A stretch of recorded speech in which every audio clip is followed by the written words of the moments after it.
Hi, this is David Clark from Meal in a Minute for gut health and kidney strength.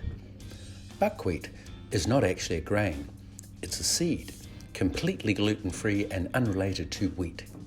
It's considered by the empirical masters who study the transmutable effects of food to help remove toxins from the body and strengthen the kidneys. The Umeboshi pickled high enzyme cabbage has an outstanding profile.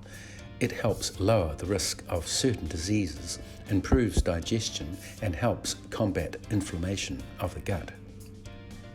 Eating fish is associated with the health benefits of lowering blood pressure, inflammation, and reducing the risk of heart disease.